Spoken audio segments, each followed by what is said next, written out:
ഇന്നത്തെ സ്പെഷ്യൽ പൂളയാണ്. അപ്പോൾ പൂളയും മുരിങ്ങയും പാടെ കൂട്ടാൻ വെക്കാമെന്ന് കരുതി. പൂള നുറുക്കി കുക്കറിലിട്ടിട്ട് അതിലേക്കുള്ള മഞ്ഞപ്പൊടി ഉപ്പ് വെള്ളമൊക്കെ ഇട്ടിട്ട് കുക്കർ അടച്ച് വെച്ചിട്ട് വേവിക്കാൻ വെച്ചു. അടുത്തത് നമ്മളെ മുരിങ്ങയാണ്. മുരിങ്ങ പോയി ഞാൻ പൊട്ടിച്ചു കൊടുന്നു. മുരിങ്ങയും പൂളയും കോമ്പിനേഷൻ ഇഷ്ടമല്ലോ ഒന്ന് കമൻറ്റ് ചെയ്യാം. പിന്നെ അതോളെ കുട്ടിനീണ്ട് വന്നിക്കുകയാണ്. ഇതോളെ കുട്ടിയാണെന്ന് ഇങ്ങനെ പറയണം.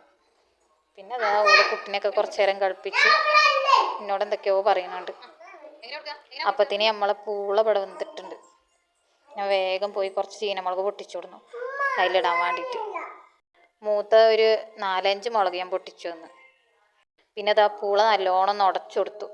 പിന്നെ അതിലേക്ക് മുരിങ്ങ ഊരിയിട്ട് കഴുകി വെച്ചത് ഇട്ട് കൊടുത്തു. ചീനമുളക് ഇട്ട് കൊടുത്തു. കുറച്ചുകൂടി ഉപ്പും വെള്ളവും ഒക്കെ പറഞ്ഞിട്ട് ഒന്നുകൂടി വേവിച്ചാൻ വെച്ചു.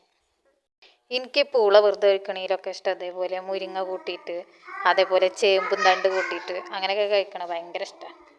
എന്നെപ്പോലെ ക്രേവിങ്സ് ഇല്ലോലൊന്ന് കമൻറ്റ് ചെയ്യാം. പിന്നെ കറി ഒരു തട്ടിക്കൂട്ട് കറിയായിരുന്നു. പിന്നെ പൂളക്കൂട്ട റെഡിയായി. അത് നല്ലോണം ഒന്ന് മിക്സാക്കി കൊടുത്തു. പിന്നെ ഞാൻ കുക്കറിൽ നിന്ന് ഒരു മൺചട്ടിക്ക് മാറ്റി കൊടുത്തു. എന്നിട്ട് കുക്കറിൽ വേഗം ഒരു കറി സെറ്റാക്കി.